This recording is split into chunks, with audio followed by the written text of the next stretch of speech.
പെരുമ്പാവൂരിൽ കൊല്ലപ്പെട്ട ജിഷയുടെ പോസ്റ്റ്മോർട്ടം നടപടികളെക്കുറിച്ച് അന്വേഷിക്കാൻ ആരോഗ്യവകുപ്പിന്റെ ഉത്തരവ്. നടപടി പോലീസ് സർജന്റെ അസാന്നിധ്യം സ്ഥിരീകരിച്ചതിനെ തുടർന്ന്. പ്രതിയെക്കുറിച്ച് വ്യക്തമായ സൂചന ലഭിച്ചെന്ന് IG. അന്വേഷണ സംഘത്തിൽ ക്രിമിനൽ കേസ് പ്രതിയും. രേഖകൾ മീഡിയ വണിന്. ജിഷയുടെ അമ്മയുടെ മുന്നിൽ VS ഉത്തരം മുട്ടിയെന്ന് മുഖ്യമന്ത്രി. MLA-യെയും വാർഡംഗത്തെയും പറ്റി പറഞ്ഞ പരാതികൾ VS ജനങ്ങളിൽ നിന്ന് മറച്ചുവെച്ചതെന്തിനെന്ന് ഉമ്മൻചാണ്ടി. അന്വേഷണം വഴിതിരിച്ചുവിടാൻ ഉന്നതതല ഇടപെടലുണ്ടായെന്ന് പിണറായി വിജയൻ. ആവശ്യമെങ്കിൽ ക്രൈംബ്രാഞ്ച് അന്വേഷണം ആലോചിക്കുമെന്ന് ആഭ്യന്തരമന്ത്രി. CBI അന്വേഷണം ആവശ്യപ്പെട്ട് ഹൈക്കോടതിയിൽ ഹർജി. പശ്ചിമ ബംഗാൾ നിയമസഭാ തെരഞ്ഞെടുപ്പ് പൂർത്തിയായി. 6ാം ഘട്ട വോട്ടെടുപ്പിൽ 80.2% പോളിംഗ്. അവസാനവട്ട തെരഞ്ഞെടുപ്പ് പ്രചാരണങ്ങൾക്കായി ദേശീയ നേതാക്കൾ കേരളത്തിലേക്ക്. പ്രധാനമന്ത്രി നാളെ പാലക്കാട്ട്, സോണിയാഗാന്ധി 9-നെത്തും. സ്വകാര്യ മാനേജ്മെന്റുകളുടെ മെഡിക്കൽ പ്രവേശന പരീക്ഷ അംഗീകരിക്കാനാകില്ലെന്ന് സുപ്രീം കോടതി. ഇക്കാര്യത്തിൽ ന്യൂനപക്ഷ പരിഗണനയും നൽകാനാവില്ല. പ്രവേശന പരീക്ഷാ നിയമമുള്ള സംസ്ഥാനങ്ങൾക്ക് ഇളവ് നൽകാനാകുമോ എന്നറിയിക്കാൻ കേന്ദ്രത്തിന് നിർദ്ദേശം. കേരളത്തിന്റെ പരീക്ഷയ്ക്ക് അംഗീകാരം ലഭിച്ചേക്കില്ല. മക്കയ്ക്ക് സമീപം വാദി ന്യൂമാനിലെത്തിയ IS സംഘത്തെ സൗദി സുരക്ഷാ സേന വധിച്ചു. കൊല്ലപ്പെട്ടത് വിശ്രമ കേന്ദ്രത്തിൽ തമ്പടിച്ച 4-അംഗ സംഘം. തീവ്രവാദികളെ വധിക്കാനായത് 10 മണിക്കൂർ നീണ്ട പോരാട്ടത്തിനൊടുവിൽ.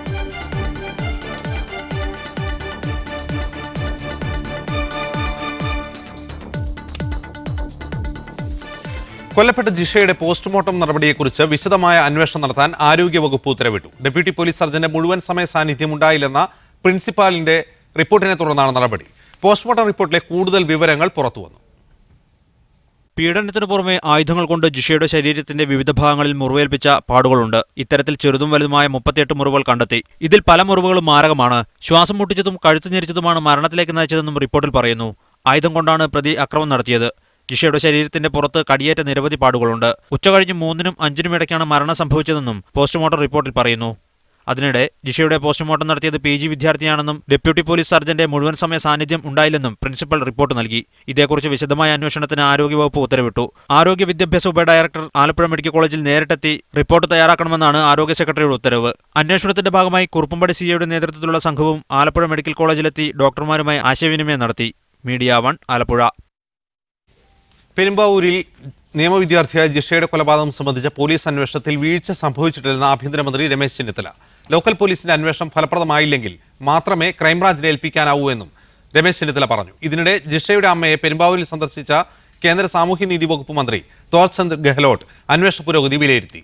രാഷ്ട്രീയ സാമൂഹ്യ രംഗത്തെ നിരവധി പ്രമുഖർ ജിഷയുടെ അമ്മയെ ഇന്നും സന്ദർശിച്ചു.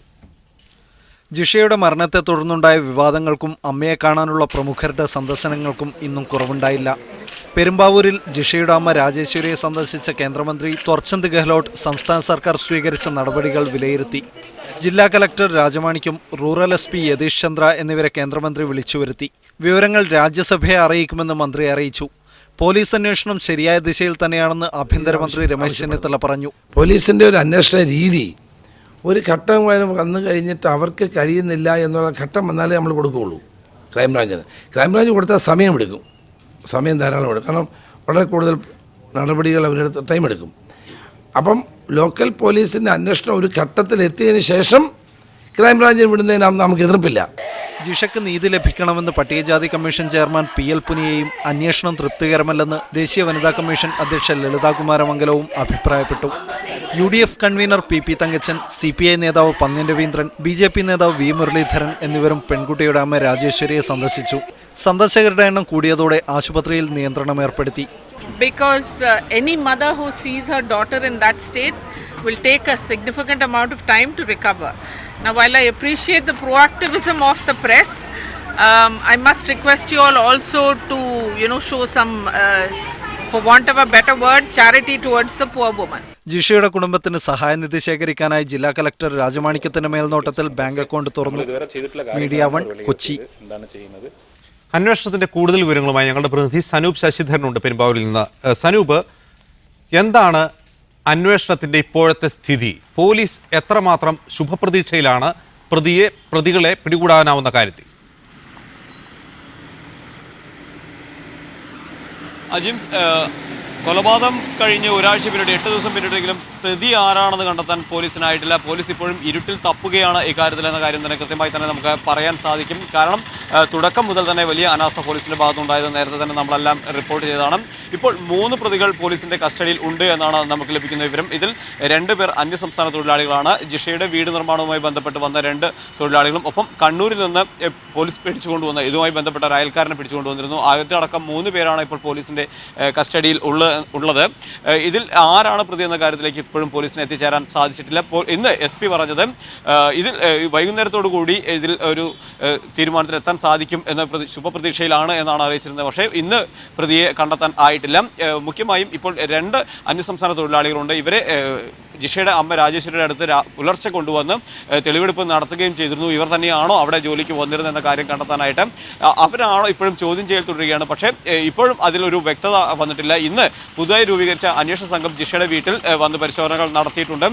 മാത്രവുമല്ല തുടക്കം തന്നെ നമുക്കറിയാം പോസ്റ്റ്മോർട്ടം കഴിഞ്ഞ ഉടൻ തന്നെ ജിഷയുടെ മൃതദേഹം സംസ്കരിക്കുന്നതിന് പകരം ദഹിപ്പിക്കുകയാണ് ചെയ്തത്. അതുകൊണ്ട് തന്നെ കൂടുതൽ അത്തരത്തിലുള്ള രാസപരിശോധനകൾക്ക് കൂടുതൽ സാധ്യതകൾ വേണ്ടി വന്നാൽ അത്തരം സാധ്യതകളൊന്നും തന്നെ നടക്കാത്ത രീതിയിലാണ് ഉണ്ടായത്. ഇതെല്ലാം വലിയ വിമർശനത്തിന് വിധേയമായിരുന്നു. ഇപ്പോഴും കൃത്യമായി ആരാണ് എന്ന രീതിയിൽ കണ്ടെത്താനായിട്ടില്ല. ഇപ്പോൾ നമുക്ക് ലഭിക്കുന്ന ഏറ്റവും ഒടുവിലത്തെ പോലീസ് പറയുന്നത് പല കേന്ദ്രങ്ങളിലായി ഇവരെ ചോദ്യം ചെയ്തുകൊണ്ടിരിക്കുകയാണ്. ഇതിൽ നിന്ന് തന്നെ കൂടുതൽ വിവരങ്ങൾ ലഭിക്കും. ആരാണ് ഇവരിൽ ഒരാളായിരിക്കാം പ്രതി എന്നാണ് പറയുന്നത്. ഒപ്പം തന്നെ IG പറയുന്ന കാര്യം ഒരു കൂടുതൽ ആളുകൾ ഇക്കൃത്യത്തിൽ പങ്കെടുത്തിട്ടുണ്ടെന്ന് കരുതാൻ ആകുന്നില്ല. അത്തരത്തിലുള്ള ഒരു തെളിവുകളൊന്നും ലഭിച്ചിട്ടില്ല. മുഖ്യമായും അവർ പറയുന്നത് ജിഷയുടെ വീട്ടിലേക്ക് പോകുന്ന വഴി എന്ന് വളരെ ഇടുങ്ങിയ ഒരു വഴിയാണ്. അതിലൂടെ കൂടുതൽ പേർക്ക് ഒരുമിച്ച് പോകാൻ സാധിക്കില്ല. മാത്രമല്ല പോലീസ് നേരത്തെ തയ്യാറാക്കിയ രേഖാചിത്രത്തിൽ ഒരാളെ പോകുന്നത് കണ്ടു എന്നാണ് നാട്ടുകാർ പറഞ്ഞത്. അതിന് അടിസ്ഥാനത്തിലാണ് രേഖാചിത്രം തയ്യാറാക്കിയത്. അത് കണ്ണൂരുകാരൻ്റെ രേഖാചിത്രമായിരുന്നു എന്നാണ് നമുക്ക് ലഭിക്കുന്ന സൂചനകൾ. അത് പോലും സ്ഥിരീകരിക്കാനായിട്ടില്ല. ചുരുക്കി പറയുകയാണെങ്കിൽ 8 ദിവസം പിന്നിട്ടും കൃത്യമായും വലിയ ഒരു ദാരുണമായ ഒരു സംഭവം ഉണ്ടായി. ഇതിന്റെ പ്രതിയെ കണ്ടെത്താൻ പോലീസിനായില്ല. വലിയ തോതിൽ സമ്മർദ്ദം മുകളിൽ നിന്ന് തന്നെ പ്രതിയെ പെട്ടെന്ന് തന്നെ കണ്ടെത്താൻ ഉണ്ട് എന്നാണ് പോലീസ് തന്നെ സമ്മതിക്കുന്ന കാര്യം. പുതിയ അന്വേഷണ സംഘത്തെ രൂപീകരിച്ചിരിക്കുന്നു. പുതിയ തരത്തിലുള്ള അന്വേഷണം ആരംഭിച്ചിരിക്കുന്നു. പക്ഷേ ഇപ്പോഴും പ്രതികൾ 3 പേർ ഇതിൽ സംശയിക്കപ്പെടുന്ന 3 പേരുണ്ട്. ഇതിൽ ആരായിരിക്കാം എന്നതാണ് ഈ പോലീസ് മുഖ്യമായും അന്വേഷിച്ചുകൊണ്ടിരിക്കുന്നത്. ഇവരിൽ ഒരാളാണ് എന്ന തരത്തിൽ തന്നെയാണ് പോലീസ് നൽകുന്ന സൂചനകളും. ചോദ്യം ചെയ്യൽ ആ രീതിയിൽ തന്നെയാണ് മുന്നോട്ട് പോകുന്നത്. ആ രീതിയിൽ സൂചനകൾ ലഭിക്കുന്നു എന്നാണ് പോലീസ് പറയുന്നത്. പക്ഷേ അപ്പോഴും ഇതിൽ ആരാണ് എന്ന കാര്യത്തിൽ ഇപ്പോഴും വ്യക്തമായ ഉത്തരം കിട്ടിയില്ല. അന്യസംസ്ഥാന തൊഴിലാളികളിൽ ജിഷയുടെ വീട്ടിൽ ജോലിക്ക് വീട് പണിക്ക് വന്ന ഒരാൾ ജിഷയെ ഫോണിൽ ബന്ധപ്പെട്ടിട്ടുണ്ടെന്നാണ് ഇതിൽ അയാൾക്കെതിരെയുള്ള തെളിവ്. ഫോൺ പരിശോധിച്ചതിൽ ഇയാൾ ഫോണിൽ ജിഷയെ ബന്ധപ്പെട്ടുകൊണ്ട് തെളിവ് ലഭിച്ചിരിക്കുന്നു. മാത്രമല്ല ഒരു തൊഴിലാളികളുടെ ഈ ഫോൺ ചെയ്ത തൊഴിലാളിയുടെ ദേഹത്ത് തന്നെ ഒരു നഖം കൊണ്ട പാടുണ്ട്. ഇത് സംഭവ സമയത്ത് കൃത്യം അദ്ദേഹമാണ് കൊലപാതക സമയത്ത് സംഭവിച്ചതാണോ എന്ന കാര്യവും ആണ് മുഖ്യമായും പോലീസ് അന്വേഷിക്കുന്നത്. അത് പക്ഷേ ഇപ്പോഴും സ്ഥിരീകരിക്കാൻ പോലീസിന് ആയിട്ടുമില്ല. റൈറ്റ്. സനൂപാണ് വിവരങ്ങൾ നൽകിയത്. ഈ വിഷയത്തിൽ പ്രതികരിക്കാൻ നിയമവിദഗ്ധൻ കാളിശ്വരം രാജ്, വനിതാ പ്രവർത്തകരായ advocate Preetha, advocate TB Mini, KPCC secretary Vidya Balakrishnan, Deshabhimani associate editor PM Manoj എന്നിവർ എന്നോടൊപ്പം ചേരുന്നു. ആദ്യം കാളിശ്വരം രാജിലേക്ക്. ശ്രീ കാളിശ്വരം രാജ്, ജിഷയുടെ ഒരു സാമൂഹിക അവസ്ഥ മാറ്റിവെച്ചാൽ പോലീസ് ഒരു കൊലപാതക കേസിൽ പ്രത്യക്ഷത്തിൽ തന്നെ കൊലപാതകമാണെന്ന് മനസ്സിലാവുന്ന ഒരു സംഭവത്തിൽ എടുക്കേണ്ട നടപടികൾ ജിഷയുടെ ഇക്കാര്യത്തിൽ ഉണ്ടായിട്ടുണ്ടോ?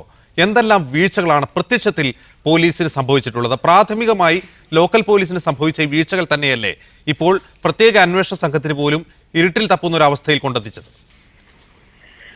എന്റെ അഭിപ്രായത്തിൽ ഈ കാര്യത്തിൽ നാം കുറച്ചുകൂടി ക്ഷമ കാണിക്കേണ്ടതുണ്ട്. കാരണം ഒരു ക്രിമിനൽ കേസിന്റെ അന്വേഷണം അത് പല കാരണങ്ങൾ കൊണ്ടും പല ഘടകങ്ങൾ കൊണ്ടും അതിൻ്റെതായിട്ടുള്ള സമയം ആവശ്യപ്പെടുന്ന ഒന്നാകാം. എന്ന് വെച്ച് അനാവശ്യമായ അല്ലെങ്കിൽ ന്യായീകരണമില്ലാത്ത വിധത്തിലുള്ള കാലതാമസം ഒരിക്കലും ഉണ്ടാകാൻ പാടുള്ളതല്ല. പക്ഷെ പോലീസിന് അല്ലെങ്കിൽ അന്വേഷണ ഏജൻസിക്ക് ഇതുമായി ബന്ധപ്പെട്ടിട്ടുള്ള ഒരു ഓട്ടോണമി, ഒരു സ്വാതന്ത്ര്യം, അതിനുള്ളൊരു സ്വച്ഛത ഉണ്ടാകേണ്ടതുണ്ട്. ഇപ്പൊ പ്രകടമായും മറ്റു വിധത്തിലുള്ള ദുസ്വാധീനങ്ങളോ അല്ലെങ്കിൽ മറ്റു രീതിയിലുള്ള ഇടപെടലോ ഇല്ലെങ്കിൽ തീർച്ചയായും അന്വേഷണ സംഘത്തിന് അതിൻ്റെതായിട്ടുള്ള സമയം എടുക്കേണ്ടി വന്നേക്കാം. വേഗത്തിൽ പ്രതിയെ പിടിക്കുക, എങ്ങനെയെങ്കിലും പ്രതിയെ പിടിക്കുക എന്നുള്ളതിലേക്കാൾ പ്രാധാന്യം കൊടുക്കേണ്ടത് ശരിയായ അന്വേഷണത്തിലൂടെ ശരിയായ വസ്തുതകൾ മനസ്സിലാക്കി ശരിയായ പ്രതിയെ പിടിക്കുക എന്നുള്ളത് തന്നെയാണ്. ഇല്ലെങ്കിൽ ശരിയായ കുറ്റക്കാരെ കണ്ടെത്തുക എന്നുള്ളത് തന്നെയായിരിക്കണം. അപ്പൊ എന്റെ അഭിപ്രായത്തിൽ ഇതിൽ കുറച്ചുകൂടി നമ്മുടെ പോലീസ് സംവിധാനം, പ്രത്യേകിച്ചും ഈ ക്രൈം ഡിറ്റക്ഷന്റെ കാര്യത്തിൽ, കുറ്റകൃത്യം കണ്ടുപിടിക്കുന്നതിന്റെ കാര്യത്തിൽ ചിലപ്പോഴെങ്കിലും വളരെ മികച്ച മാതൃക കാണിച്ചിട്ടുള്ള ഒരു പോലീസ് സംവിധാനം തന്നെയാണ്. ചിലപ്പോൾ അതിന് വ്യത്യസ്തമായിട്ടുള്ള മുഖവും നമ്മുടെ പോലീസ് കാണിച്ചിട്ടുണ്ടെന്നുള്ളതും ശരിയാണ്. പക്ഷെ ഏത് തരത്തിലായാലും ഈ കാര്യത്തിൽ കുറച്ചുകൂടി നമുക്ക് ആകാംക്ഷകൾ ഉണ്ടെങ്കിൽ പോലും ഇത് സംബന്ധിക്കുന്ന അനുമാനങ്ങൾ തൽക്കാലത്തേക്ക് നാം മാറ്റിവെക്കേണ്ടതായിട്ടുണ്ട്. ക്രിമിനൽ ഇൻവെസ്റ്റിഗേഷൻ്റെതായിട്ടുള്ള ഒരു സ്വച്ഛത ഇതുമായി ബന്ധപ്പെട്ട അന്വേഷണത്തിന് നൽകേണ്ടതായിട്ടുണ്ട്. വീഴ്ചകളെ പറ്റി അല്ലെങ്കിൽ പിശകുകളെ പറ്റി, പാളിച്ചകളെ പറ്റി പറയുവാനുള്ള സമയം ഇപ്പോഴും ആയിട്ടില്ല എന്ന് തന്നെയാണ് എൻ്റെ അഭിപ്രായം. കാളിശ്വര, ശരിയാണ്. ഒരു അന്വേഷണ സംഘത്തെ സംബന്ധിച്ച് അവർക്ക് സ്വച്ഛത ആവശ്യമുണ്ട്. പക്ഷേ ഇവിടെ വളരെ നിർണായകമായ ചില വഴികൾ അടഞ്ഞുപോയിരിക്കുകയാണ്. ഒന്ന്, പ്രാഥമികമായി സംഭവ സ്ഥലത്ത് നിന്ന് തെളിവ് ശേഖരിക്കുന്നതിൽ പോലീസിന് വന്ന അനാസ്ഥ. മറ്റൊന്ന്, ഒരു പോസ്റ്റ്മോർട്ടം അസാധ്യമാകും വിധം മൃതദേഹം ദഹിപ്പിച്ചു കളഞ്ഞ പോലീസിന്റെ നടപടി. മറ്റൊന്ന്, ഇപ്പോൾ നടന്ന പോസ്റ്റ്മോർട്ടം, ആ പോസ്റ്റ്മോർട്ടം വീഡിയോയിൽ ചിത്രീകരിക്കുകയോ ഒരു പോലീസ് സർജൻ അതിന് നേതൃത്വം നൽകുകയോ ചെയ്തിട്ടില്ല എന്ന ആക്ഷേപം. ആ ആക്ഷേപത്തിന്മേൽ ആഭ്യന്തര വകുപ്പും ആരോഗ്യവകുപ്പും ഇപ്പോൾ അന്വേഷണം നടത്തുകയാണ്. പോലീസ് സർജൻ സ്ഥലത്തുണ്ടായിരുന്നില്ല, പകരം ഒരു PG വിദ്യാർത്ഥിയാണ് പോസ്റ്റ്മോർട്ടം നടത്തിയതെന്ന വിവരവും ഇപ്പോൾ പുറത്തു വന്നിരിക്കുന്നു. ഈ സാഹചര്യത്തിൽ ഇനിയെപ്പോൾ CBI അന്വേഷിച്ചാൽ പോലും എന്ത് തെളിവുകളുടെ പിൻബലത്തിലാണ് പ്രതിയെ പിടികൂടാനാവുക? ഇവിടെ ഈ പോസ്റ്റ്മോർട്ടം സംബന്ധിക്കുന്ന കാര്യം, ഇപ്പൊ ഉദാഹരണത്തിന് ഇങ്ങനെയുള്ള വിഷയങ്ങളിൽ യഥാർത്ഥത്തിൽ ഒരു തരത്തിലുള്ളൊരു ബോധവൽക്കരണം അല്ലെങ്കിൽ ഒരു തരത്തിലുള്ള തുടർ വിദ്യാഭ്യാസം നമ്മുടെ അന്വേഷണ ഏജൻസിയുടെ കാര്യത്തിലും അല്ലെങ്കിൽ മെഡിക്കോ ലീഗൽ കേസുകൾ കൈകാര്യം ചെയ്യുന്ന വൈദ്യശാസ്ത്രത്തിൽ ഉൾപ്പെട്ടിട്ടുള്ള ആളുകളുടെയും കാര്യത്തിൽ ആവശ്യമുണ്ട്. ഇപ്പൊ താങ്കൾ ചോദ്യത്തിൽ സൂചിപ്പിച്ചതിൽ നിന്ന് ഒന്ന് രണ്ട് കാര്യങ്ങൾ വളരെ വ്യക്തമാണ്.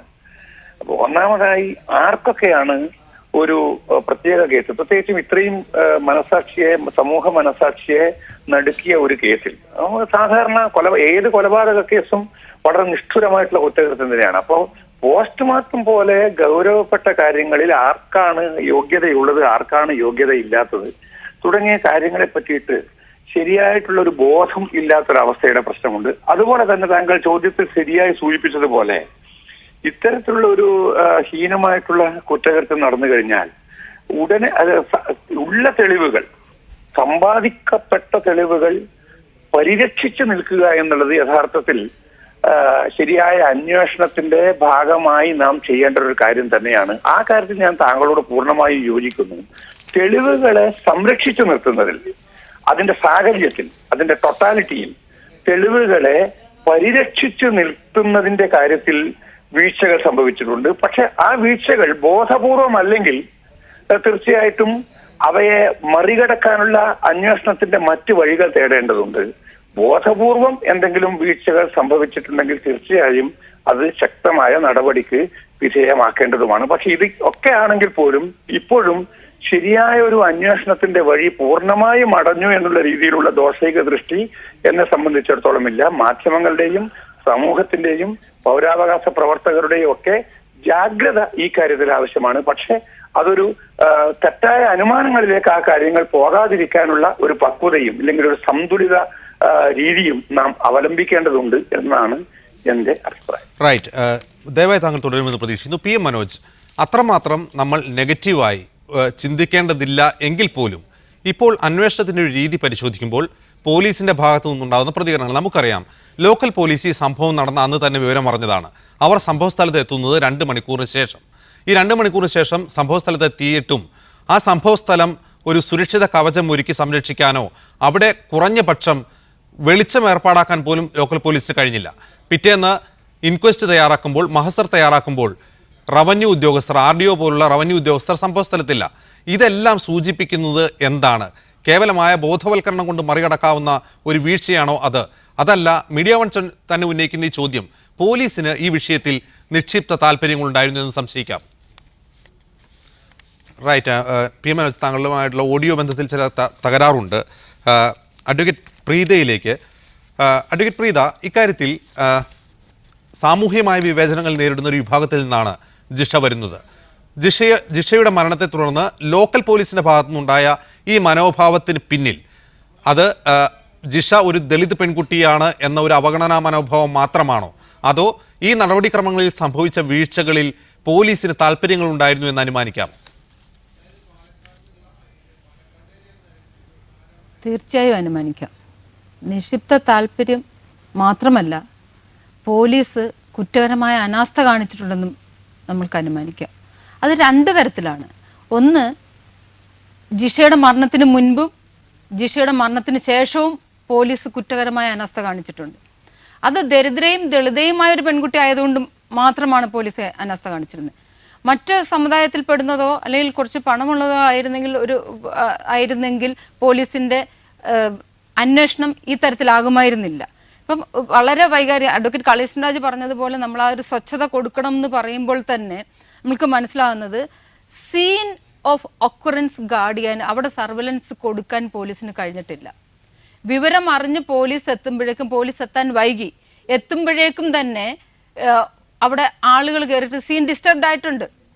പിന്നെ എന്ത് തെളിവാണ് ശേഖരിക്കാൻ കഴിയുക? ഒരു പോലീസ് ഇൻക്വസ്റ്റ് തയ്യാറാക്കുമ്പോൾ, ആ ബോഡി മഹസർ തയ്യാറാക്കുമ്പോൾ നഖത്തിൽ എന്തൊക്കെയുണ്ട്, ഒരു ബോഡിയുടെ നഖത്തിൽ എന്തൊക്കെയുണ്ട്, അല്ലെങ്കിൽ അവിടെ ഉപ്പൂറ്റി പരിശോധിക്കുന്നു, ഡ്രസ്സ് ഇല്ലാതെ പരിശോധിക്കുന്നു, ഡ്രസ്സ് ഇട്ടുകൊണ്ട് പരിശോധിക്കുന്നു, അല്ലെങ്കിൽ പിന്നീട് ഗുഹ്യ ഭാഗങ്ങളുടെ പരിശോധന ഭാഗങ്ങളെക്കുറിച്ച് എഴുതുക എന്നുള്ളത് ഇൻക്വസ്റ്റിൽ വളരെ അത്യാവശ്യമായിട്ടുള്ള കാര്യമാണ്. ഈച്ച് ആൻഡ് എവറി ആസ്പെക്ട് എഴുതാറുമുണ്ട്. ഇതൊക്കെ ചെയ്യുമ്പോൾ തന്നെ ഈ പോലീസിന് ഏതൊരാൾക്കും, പോലീസ് കാക്കിക്കുപ്പായം ഇടണമെന്നില്ല, ഏതൊരാൾക്കും മനസ്സിലാകുന്നത് ഇതൊരു ബ്രൂട്ടൽ മർഡർ ആണെന്നുള്ളതാണ്. അപ്പോൾ ആ ബ്രൂട്ടൽ മർഡർ ആകുമ്പം തന്നെ പോലീസ് എന്തുകൊണ്ടാണ് അവിടെ സർവൈലൻസ് കൊടുക്കാതിരുന്നത്? ജിഷയുടെ മരണം കൊണ്ട് ആർക്കാണ് ഗുണമുണ്ടാകുന്നത്? ജിഷയുടെ മരണം ആരാണ് ആഗ്രഹിച്ചിരുന്നത് എന്നതിലേക്ക് ക്വസ്റ്റ്യൻ പോകുമ്പോൾ തന്നെ പോലീസിന് ഓരോ നാട്ടുകാരെയും നിരീക്ഷിക്കാനുള്ള കഴിവുണ്ടാവും. കേരള പോലീസ് അത്ര കഴിവുകെട്ട പോലീസൊന്നും അല്ലല്ലോ. ഇവർക്ക് അന്വേഷിക്കാൻ കഴിയും. പോലീസ് അവർ പറയുന്നു അയൽപക്കക്കാർ ഞങ്ങൾക്ക് മൊഴി നൽകുന്നില്ല. ഇതൊരു സിറ്റിയിലാണ് സംഭവിച്ചിരുന്നെങ്കിലോ, സിറ്റിയിൽ ഇത് അറിയുകയോ പറയുകയോ ചെയ്യാത്തൊരു സാഹചര്യമാണുള്ളത്. അപ്പോൾ അവിടെ എങ്ങനെയാണ് ഒരു പോലീസ് അന്വേഷണം നടത്തുക? അതേ രീതിയിൽ ഇവിടെ പോലീസ് അന്വേഷണം നടത്താൻ പറ്റില്ലേ? മാത്രമല്ല, ഇവിടെ ഈ ജിഷ എന്ന് പറയുന്നത് ഒരു ദളിത് പെൺകുട്ടിയാണ്. SC അട്രോസിറ്റി ആക്ട് അനുസരിച്ചിട്ട് ഒരു സോഷ്യൽ ബോയ്ക്കോട്ട് ഉണ്ടായാൽ അതിന് ആ പ്രദേശത്ത് കൂട്ടപ്പിഴ ഇടാനുള്ള ഒരു അധികാരം ഗവൺമെന്റിൽ നിക്ഷിപ്തമാണ്. പൗരാവകാശ സംരക്ഷണ നിയമം അനുസരിച്ചിട്ടും ചെയ്യാം. ആ പ്രദേശത്തുള്ളവർക്ക് കൂട്ടപ്പിഴ ഇടാം. എന്തുകൊണ്ട് കൂട്ടപ്പിഴ ഇടാനുള്ള ഒരു തൻ്റെ ഇടം ഗവൺമെന്റ് കാണിക്കുന്നില്ല? ഇലക്ഷൻ ആയതുകൊണ്ട് മാത്രമാണ്. ജിഷയുടെ വീട്ടുകാർക്ക് പൈസ കൊടുത്തതുകൊണ്ടോ ജോലി കൊടുത്തതുകൊണ്ടോ ഈ നാട്ടിലെ ദരിദ്രയും ദളിതയുമായ പെൺകുട്ടികൾക്ക് നീതി ലഭിക്കുന്നില്ല. അപ്പോൾ ഈ തരത്തിൽ പോലീസിന്റെ അന്വേഷണം നിക്ഷിപ്ത താല്പര്യം വളരെ വ്യക്തമാണ്, അല്ലെങ്കിൽ പോലീസിന്റെ കുറ്റകരമായ അനാസ്ഥ വ്യക്തമാണ്. ഒരു സ്ത്രീ പരാതി തരുമ്പോൾ, അത് ദളിത് സ്ത്രീ ആകണം എന്നില്ല, ഒരു സ്ത്രീ പരാതി തരുമ്പോൾ അത് അന്വേഷിക്കേണ്ടതും FIR ഇടേണ്ടതും പോലീസിന്റെ കടമയാണ്, പോലീസ് ചെയ്യേണ്ടതാണ്. ജിഷയുടെ അമ്മ പലതവണ പരാതി കൊടുക്കുന്നു, ആ പരാതി അവഗണിക്കുന്നു. അല്ലെങ്കിൽ മാത്രമല്ല, ജനമൈത്രി പോലീസ് ഉണ്ടല്ലോ ഇവിടെ. ജനമൈത്രി പോലീസ് വീട് വീടാന്തരം കയറി ഇറങ്ങുകയാണ്. നിങ്ങൾക്ക് എന്തെങ്കിലും പരാതി ഉണ്ടെങ്കിൽ ഞങ്ങൾക്ക് തരൂ, നിങ്ങൾക്ക് എന്തെങ്കിലും പരാതി ഉണ്ടെങ്കിൽ ഞങ്ങളെ അറിയിക്കൂ. ഓരോ വീട്ടിലും ചെന്നിട്ട് ശരി പ്രീത. PM മനോജ്, ഇവിടെ പ്രീത ഇവിടെ സൂചിപ്പിച്ച പരാതിയുടെ കോപ്പി എൻ്റെ കൈവശമുണ്ട്. ഇത് എനിക്ക് ലഭിച്ചത് പ്രീതയുടെ അമ്മ പരാതി തയ്യാറാക്കിയ കമ്പ്യൂട്ടർ സെന്ററിൽ നിന്നാണ്. അവർ അത് സൂക്ഷിച്ചു വെച്ചിട്ടുണ്ടായിരുന്നു. കാരണം ആ പരാതി തയ്യാറാക്കിയവർക്ക് പോലും അറിയാമായിരുന്നു ഈ പരാതിയിന്മേൽ നടപടി ഉണ്ടാവില്ല എന്ന്. 2014 അയൽവാസിക്കെതിരെ പ്രീതയുടെ അമ്മ നൽകിയ പരാതിയാണ്. ആ പരാതിയിൽ ഇന്നും ജിഷയുടെ മരണശേഷവും ഒരു നടപടിയും പോലീസ് എടുത്തിട്ടില്ല. ഇവിടെ പ്രീത സൂചിപ്പിച്ചതുപോലെ ദളിത് അട്രോസിറ്റീസ് ആക്ട് പ്രകാരം എന്നേ കേസെടുക്കേണ്ട ഒരു കേസിൽ വളരെ ഗുരുതരമായ ആക്ഷേപങ്ങളാണ് ഉന്നയിച്ചിട്ടുള്ളത്. വധഭീഷണി ഉൾപ്പെടെയുള്ള പരാതികൾ എഴുതി തയ്യാറാക്കി നൽകിയിട്ടും കേസെടുക്കാത്ത ഒരു പോലീസ് മരണം നടന്നു കഴിഞ്ഞതിന് ശേഷം എടുത്ത നടപടികളാണ് നമ്മൾ കണ്ടിട്ടുള്ളത്. വളരെ കൃത്യവിലോപം എന്ന് തന്നെ പറയാവുന്ന കാര്യങ്ങൾ സംഭവ സ്ഥലത്തുൾപ്പെടെ പോസ്റ്റ്മോർട്ടം നടപടികളിൽ ഉൾപ്പെടെ മൃതദേഹം ദഹിപ്പിച്ചു കളഞ്ഞതിലുൾപ്പെടെ വ്യക്തമാണ്. ഇക്കാര്യത്തിൽ സാമൂഹ്യപരമായി ബോയ്ക്കോട്ട് ചെയ്യപ്പെട്ട ഒരു വിഭാഗത്തോടുള്ള അവഗണന മാത്രമാണോ പോലീസിന്റെ ഭാഗത്തുനിന്നുണ്ടായത്? വളരെ ശക്തരായവർക്കെതിരെ പരാതി നൽകുമ്പോൾ ആ പരാതിയുടെ ഒരു തുടർച്ചയാണോ ഇത്തരം നിക്ഷിപ്ത താല്പര്യങ്ങൾ പോലീസിലുണ്ട് എന്ന് ധ്വനിപ്പിക്കുന്ന ഈ സംഭവ വികാസങ്ങളുടെ ധ്വനികൾ? ഇക്കാര്യത്തിൽ പ്രീത പറഞ്ഞത് 100% ശരിയാണ് എന്ന് എനിക്ക് ഉറപ്പുണ്ട്. നേരത്തെ അഡ്വക്കേറ്റ് കാളീശ്വര രാജ് അദ്ദേഹത്തെ നിയമവിദഗ്ധൻ എന്നാണ് എഴുതി കാണിച്ചത്. പക്ഷേ അദ്ദേഹം ഇവിടെ നടത്തിയത് ഒരു സുവിശേഷ പ്രസംഗമാണ്. യഥാർത്ഥത്തിൽ ഒരു പോലീസുകാരനാവണമെന്നില്ല, ആ പോലീസുമായി ബന്ധപ്പെട്ടല്ലേ നാട്ടിൽ നടക്കുന്ന കാര്യങ്ങൾ മനസ്സിലാക്കാൻ വിവരമുള്ള ആർക്കും പറയാൻ കഴിയും ഇത് ഒരു ക്രൂരമായ കൊലപാതകമാണ്. ആ കുട്ടിയുടെ ശരീരത്തിൽ കണ്ട മുറിവുകളും പരിക്കുകളും കണ്ടാൽ ഏത് മനുഷ്യത്വം മരവിച്ചിട്ടില്ലാത്ത ആർക്കും അതിൽ പ്രതിഷേധിക്കാനേ തോന്നൂ. പക്ഷെ നമ്മുടെ പോലീസ് ചെയ്തത് ആ ക്രൂരകൃത്യം ജനങ്ങളിൽ നിന്ന്, നിയമത്തിൽ നിന്ന് മറച്ചു വെക്കുക. ഇപ്പോൾ നിയമവിദഗ്ധൻ ചൂണ്ടിക്കാണിക്കേണ്ടിയിരുന്നത് തുടക്കം മുതൽ ഈ കൊലപാതകത്തിന് മുമ്പുള്ള കഥ വേറെ, അതിനുശേഷം ഈ വിവരം അറിഞ്ഞതിന് ശേഷം ഈ നിമിഷം വരെ പോലീസ് നടത്തിയ നിയമവിരുദ്ധമായ കാര്യങ്ങളാണ്. പോസ്റ്റ്മോർട്ടത്തിൻ്റെ കാര്യം ആരോഗ്യവകുപ്പ് അന്വേഷിക്കുന്നു. അത് പോസ്റ്റ്മോർട്ടം എങ്ങനെ നടത്തണം? ഒരു സാധാരണ കൊലപാതകത്തിലും സാധാരണ മരണത്തിലും സംശയകരമായ മരണത്തിലും എങ്ങനെ പോസ്റ്റ്മോർട്ടം നടത്തണം എന്ന് പോലും അറിയാത്ത ആളുകളാണ് ഈ കേരളത്തിലെ പോലീസ് എന്നാണ് ഇതിൽ നിന്ന് അനുമാനിക്കേണ്ടത്. അത് മറ്റൊരു കാര്യം. ഇപ്പോൾ രമേശ് ചെന്നിത്തല ആഭ്യന്തരമന്ത്രിയുടെ ചില വാചകങ്ങൾ ഇവിടെ കാണിച്ചു. അദ്ദേഹം പറഞ്ഞത് നിലവിലുള്ള പോലീസ് അന്വേഷണം തൃപ്തികരമാണ്, അതല്ലെങ്കിൽ അത് പരാജയമാണെങ്കിൽ മറ്റൊരു ഏജൻസിയെ ക്രൈംബ്രാഞ്ചിനെ കൊണ്ട് അന്വേഷിക്കുന്നത് ആലോചിക്കാമെന്നാണ്. നമ്മുടെ മുന്നിൽ ഒരുപാട് അനുഭവങ്ങളുണ്ടല്ലോ. ഞാൻ രാഷ്ട്രീയം പറയുകയല്ല. കതിരൂർ മനോജ് വധക്കേസ്, ആ കതിരൂർ മനോജ് വധക്കേസ് പോലീസ് എവിടെയൊക്കെ അന്വേഷിച്ചിട്ടാണ് CBIക്ക് വിട്ടത്? ഇതേ ആഭ്യന്തരമന്ത്രി. അപ്പോൾ ഇത് രാഷ്ട്രീയം കളിക്കാനുള്ള, ദളിത് പീഡനത്തിനുള്ള, പാവപ്പെട്ട ജനങ്ങളെ സപ്രസ് ചെയ്യാനുള്ള, അടിച്ചമർത്താനുള്ള അവസരമാക്കി നമ്മുടെ പോലീസ് സംവിധാനത്തെ അടക്കം ഉപയോഗിച്ചുകൊണ്ട് ചെയ്യുന്ന ഒരു ക്രൂരകൃത്യം എന്ന് മാത്രം പറഞ്ഞു കഴിഞ്ഞാൽ ഇതിനെ അതിൻ്റേതായ അർത്ഥത്തിൽ വിശേഷിപ്പിക്കാൻ കഴിയില്ല. അതിലപ്പുറമാണ്, നിയമലംഘനമാണ് തുടർച്ചയായി നടക്കുന്നത്. ഏറ്റവും ഒടുവിൽ ഈ അന്വേഷണ ചുമതല ഏൽപ്പിച്ച ജിജിമോൻ എന്ന DYSPയെ കുറിച്ച് ആലോചിച്ച് നോക്ക്.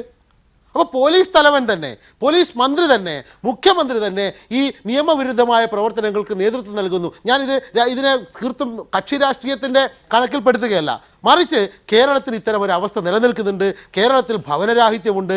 കേരളത്തിൽ ഈ ദളിത് പാവപ്പെട്ട ദളിത് വിഭാഗങ്ങൾ പീഡിപ്പിക്കപ്പെടുന്നുണ്ട്. യഥാർത്ഥത്തിൽ ഒരു കുറ്റബോധത്തോടുകൂടെ നമുക്കൊക്കെ ഇത് കാണാൻ കഴിയും. കാരണം നമ്മുടെ കൺമുന്നിൽ ഇതാണ് നടക്കുന്നത്. നമ്മൾ ഇങ്ങനെ പ്രതികരിച്ചാൽ മതിയോ? ഇതിനേക്കാൾ ശക്തമായി പ്രതികരിക്കേണ്ടതല്ലേ? അത് ഇതിനേക്കാൾ ശക്തമായി ഇടപെടേണ്ടതല്ലേ? നമ്മൾ വീഴ്ച എന്നൊക്കെ പറയും. നമ്മുടെയൊക്കെ സമൂഹത്തിൻ്റെ ആകെ വീഴ്ചയായിട്ട് ഇതിനെ ചർച്ച ചെയ്യണം എന്ന അഭിപ്രായമാണ് എനിക്കുള്ളത്. അതോടൊപ്പം തന്നെ പോലീസിൻ്റെ ഈ ക്രിമിനൽ മുഖം അത് തുറന്നു കാട്ടപ്പെടുക തന്നെ വേണം. അതിൻ്റെ ഭാഗമായി അഡ്വക്കേറ്റ് പ്രീത ഇവിടെ പറഞ്ഞ അഭിപ്രായങ്ങളോട് ഞാൻ 100% യോജിക്കുന്നു.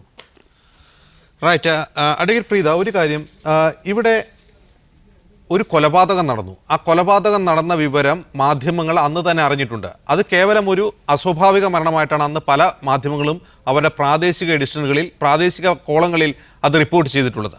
2 ദിവസത്തിന് ശേഷം പോസ്റ്റ്മോർട്ടം കഴിഞ്ഞ് മൃതദേഹം ദഹിപ്പിച്ചതിന് ശേഷമാണ് പോലീസിൽ നിന്ന് ഈ വിവരങ്ങൾ, പോസ്റ്റ്മോർട്ടം പരിശോധനയിലെ വിവരങ്ങൾ പുറത്തു വരുന്നത്. ഡൽഹി സംഭവത്തിലെ പോലെ തന്നെ ചോര മരവിപ്പിക്കുന്ന അതിക്രൂരമായ ലൈംഗിക പീഡനത്തെ തുടർന്നാണ് ഈ കൊല നടന്നിട്ടുള്ളത് എന്ന്. ഇത്രയും നിസ്സാരമായി ഈ വിഷയം കൈകാര്യം ചെയ്യാൻ സാധിക്കുമോ? ഒരു പക്ഷേ സംഭവം നടന്ന ദിവസം തന്നെ മൃതദേഹവും സംഭവസ്ഥലവും പരിശോധിച്ചപ്പോൾ തന്നെ പോലീസിന് ഈ കൊലപാതകത്തിൻ്റെ ഒരു സ്വഭാവം മനസ്സിലായിരിക്കാനല്ലേ ഇട?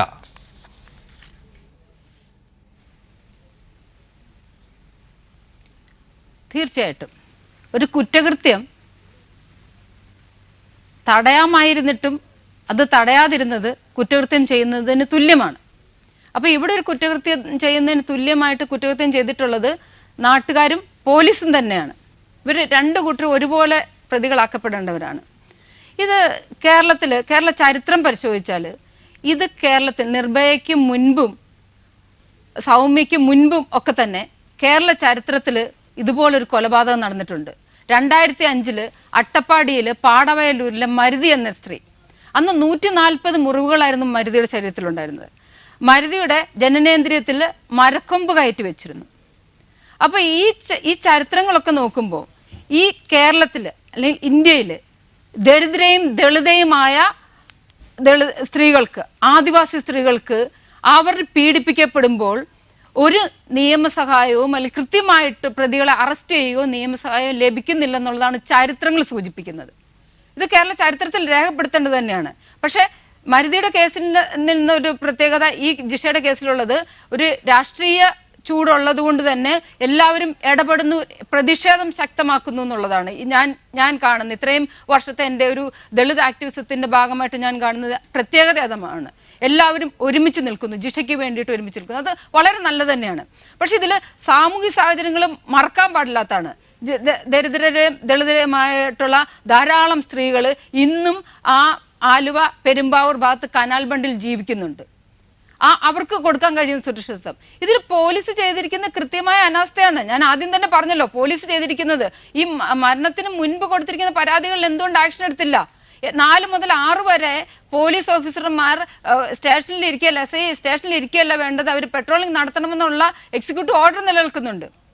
ജിഷ പരാതി കൊടുക്കുമ്പോൾ എന്തുകൊണ്ട് ആ സ്ഥലത്തുനിന്ന് ഒരാഴ്ചയിൽ ഒരിക്കലെങ്കിലും പെട്രോളിംഗ് നടത്താറുണ്ടല്ലോ? ഈ പെട്രോളിംഗ് നടത്തുന്ന പോലീസ് ഓഫീസർ എവിടെയായിരുന്നു? ഈ കൃത്യം നടന്നിട്ട് 5 മണിക്കൂർ കഴിഞ്ഞിട്ടാണ് ഇവരവിടെ എത്തുന്നത്. അപ്പോഴേക്കും ആളുകൾ പലരും കയറി ഇറങ്ങി. പ്രതിയുടെ മണം പിടിക്കാൻ പോലീസ് നായ്ക്ക് കഴിയാതാവുന്നു. ഇങ്ങനെയുള്ള കാര്യങ്ങളൊക്കെ ഉണ്ടല്ലോ. ഇത് മറ്റൊരു പെൺകുട്ടിക്ക് മറ്റേതെങ്കിലും ജാതിയിൽപ്പെട്ടതാണെങ്കിലോ ഒരു പണക്കാരിയായിരുന്നെങ്കിലോ ഇങ്ങനെ സംഭവിക്കുമായിരുന്നോ? സംഭവിക്കില്ല. അപ്പൊ ഇത് സംഭവിക്കുന്നത് ദരിദ്രയും ദളിതരോടും ഇങ്ങനെ കാണിച്ചാൽ മതിയെന്നുള്ളതാണ്.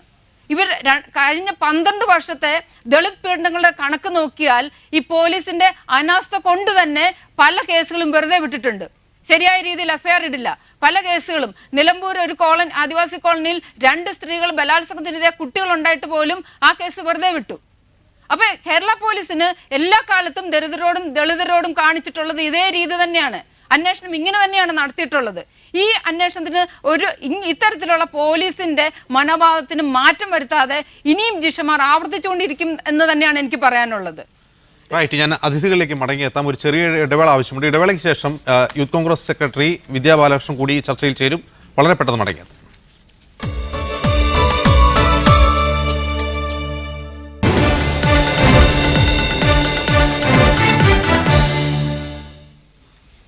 റൈറ്റ്, നമ്മോടൊപ്പം വിദ്യാ ബാലകൃഷ്ണൻ കൂടി ചേരുന്നു. ശ്രീമതി വിദ്യാ ബാലകൃഷ്ണൻ, ഇക്കാര്യത്തിൽ ഇന്ന് അന്വേഷണത്തിൻ്റെ കാര്യത്തിൽ ഇതുവരെ അപാകതകളൊന്നുമില്ല എന്നും ലോക്കൽ പോലീസിൻ്റെ അന്വേഷണം ഫലപ്രദമല്ല എന്ന തോന്നലുണ്ടായാൽ മാത്രം ക്രൈംബ്രാഞ്ചിന് കൈമാറിയാൽ എന്നുമാണ് ആഭ്യന്തരമന്ത്രി പറയുന്നത്. പക്ഷേ ഇതുവരെയുള്ള പോലീസിൻ്റെ അന്വേഷണം പരിശോധിക്കുമ്പോൾ ഇരുട്ടിൽ തപ്പുകയാണ് പോലീസ് എന്നാണ് നമ്മൾ എത്തിച്ചേരുന്ന നിഗമനം. കാരണം ഒരു പുരോഗതിയും ഇതുവരെ ഉണ്ടായിട്ടില്ല. ആഭ്യന്തരമന്ത്രിയുടെ വാക്കുകൾ എത്രമാത്രം വിശ്വസിക്കും? അല്ല, അത് മീഡിയ പ്രവർത്തകർ നമ്മളല്ലല്ലോ ഇത് തീരുമാനിക്കേണ്ടത്. അന്വേഷണം അതിൻ്റെ കൃത്യമായ രീതിയിൽ തന്നെ മുന്നോട്ട് നടക്കുന്നുണ്ട്. സംശയാസ്പദമായിട്ടുള്ള പല പ്രതികളെയും ഇതിനോടകം തന്നെ കസ്റ്റഡിയിലെടുത്തിട്ടുണ്ട്. കേരള പോലീസിനെ നമ്മളിങ്ങനെ സംശയിക്കേണ്ട കാര്യമൊന്നുമില്ല. പലതവണ ഇതുപോലുള്ള കുറ്റകൃത്യങ്ങൾ ഇതല്ലെങ്കിൽ പല രീതിയിലുള്ള കുറ്റകൃത്യങ്ങൾ കേരളത്തിൽ ഉണ്ടായിട്ടുണ്ട്. അതിനെല്ലാം കൃത്യമായിട്ടുള്ള പ്രതികളെ അത് കൃത്യമായി കണ്ടെത്തിക്കൊണ്ട് നിയമത്തിൻ്റെ മുന്നിൽ കേരള പോലീസ് കൊണ്ടുവന്നിട്ടുണ്ട്. അതുകൊണ്ട് തന്നെ കേരളത്തിൻ്റെ ആഭ്യന്തരമന്ത്രി പറയുന്ന കാര്യത്തിൽ നമ്മൾ അവിശ്വസിക്കേണ്ട ഒരു കാര്യമില്ല. പിന്നെ ജിഷയുടെ ഈ ഒരു ദാരുണമായിട്ടുള്ള കൊലപാതകം അത് ഒരു രാഷ്ട്രീയ പ്രേരിതമായിക്കൊണ്ട് രാഷ്ട്രീയത്തിലേക്ക് വലിച്ചഴക്കേണ്ട ഒരു കാര്യമല്ല. കാരണം ഇത് തീർച്ചയായിട്ടും നമ്മൾ സമൂഹ മനസ്സാക്ഷിയെ ഉണർത്തേണ്ട ഒരു വിഷയമാണ്. എല്ലാവർക്കും പലയിടത്തും നമ്മുടെ ഇടയിലൊക്കെ ഇത് സംഭവിക്കുന്ന ഒരു സാഹചര്യം ഉണ്ടാക്കിയെടുക്കും. അതിന് ശക്തമായിട്ടുള്ള നിയമം അത് കാരണം പലതവണ വധശിക്ഷയ്ക്കൊക്കെ പ്രതികളെ ശിക്ഷിക്കപ്പെടുന്ന സമയത്ത് പോലും അതിനെതിരെ 2 തലത്തിലാണ് പലപ്പോഴും ചർച്ചയുണ്ടാകുന്നത് തന്നെ.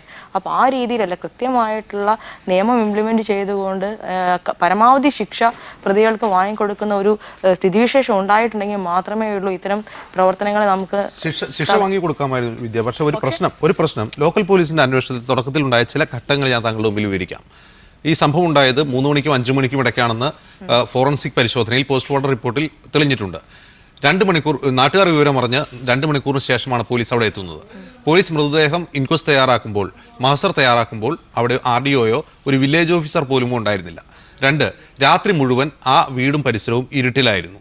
തെളിവ് നശിപ്പിക്കാൻ ധാരാളം മതി. പിറ്റേന്ന് ഫോറൻസിക് തെളിവുകളോ അല്ലെങ്കിൽ മറ്റ് സാഹചര്യ തെളിവുകളോ എടുക്കാൻ വേണ്ടി വരുന്ന പോലീസിൻ്റെയോ മറ്റ് ഉദ്യോഗസ്ഥരുടെയോ മുമ്പിൽ എന്താണ് അവശേഷിക്കുക? മൂന്നാമത്തെ കാര്യം, ഇതുവരെയും തൊണ്ടി എന്താണെന്ന്, ജിഷയുടെ മരണകാരണമായേക്കാവുന്ന മുറിവുകൾ ശരീരത്തിലേൽപ്പിച്ച തൊണ്ടി, ആയുധം പോലും ലഭിച്ചിട്ടില്ല. ഇതൊന്നും ലഭ്യമാകാത്തത് കൃത്യമായ ലോക്കൽ പോലീസിന്റെ അനാസ്ഥ തന്നെയാണ്.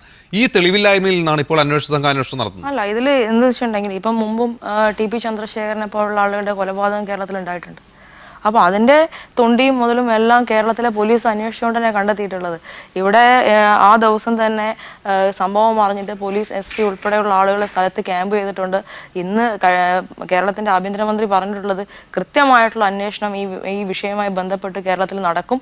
അതിന് യാതൊരു തർക്കവും ഇല്ലയെന്ന് കേരളത്തിൻ്റെ ആഭ്യന്തര വകുപ്പ് മന്ത്രി നമ്മളോട് എല്ലാവരോടും പരസ്യമായിട്ടല്ലേ പറഞ്ഞിട്ടുള്ളത്. അപ്പോൾ അതിൽ നമ്മൾ സംശയിക്കേണ്ട ആവശ്യമൊന്നും ഇല്ല എന്ന് തന്നെയാണ് എനിക്ക് പറയാനുള്ളത്.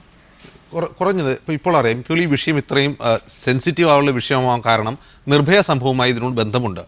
അത്ര ചോര മരവിപ്പിക്കുന്ന ലൈംഗിക അതിക്രമത്തെ തുടർന്നാണ് അവർ മരിച്ചിട്ടുള്ളത് എന്ന വിവരം പുറത്തു വരുന്നത് പോസ്റ്റ്മോർട്ടം പരിശോധനയെ തുടർന്നാണ്.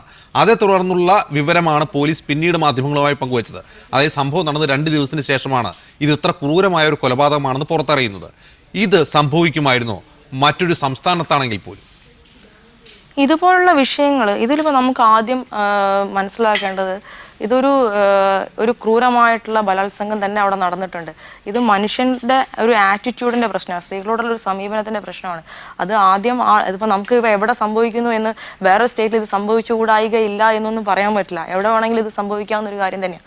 പക്ഷേ അതിൽ ആളുകളുടെ ഒരു നിലപാടിലാണ് ആദ്യം മാറ്റം ഉണ്ടാക്കിയെടുക്കേണ്ടത്. അങ്ങനെ ഉണ്ടായിട്ടുണ്ടെങ്കിൽ മാത്രമേ ഉള്ളൂ ഇതുപോലുള്ള വിഷയങ്ങൾക്കൊരു ശാശ്വതമായിട്ടുള്ള ഒരു പരിഹാരം ഉണ്ടാവും. ഇപ്പോൾ ഏത് ഗവൺമെൻറ് ആണെങ്കിലും ഏത് സ്റ്റേറ്റ് ആണെങ്കിലും അക്രമങ്ങളായിട്ട് തന്നെ തുടരും. അല്ലെങ്കിൽ ഈ അറേബ്യൻ നാടുകളിലൊക്കെ നടക്കുന്നത് പോലുള്ള അതിക്രൂരമായിട്ടുള്ള ശിക്ഷ ഇതിന് വാങ്ങിക്കൊടുക്കാൻ കഴിയുവാണെങ്കിൽ തീർച്ചയായിട്ടും അതിനെക്കുറിച്ച് കുറച്ചെങ്കിലും സമൂഹത്തിന് കുറച്ച് പേടിയുണ്ടാവും. അറേബ്യൻ നാടുകളിൽ ശിക്ഷ ലൈംഗികാധിക്രമത്തിന് മാത്രമല്ല, അഴിമതി നടത്തിയാൽ, കളവ് ചെയ്താൽ അഴിമതിക്കും മദ്യം കഴിച്ചാൽ പോലും അവിടെ ശിക്ഷ നിൽക്കുന്നുണ്ട്. കൈവിട്ടും. അല്ല, അതാണ് ഞാൻ പറഞ്ഞത്.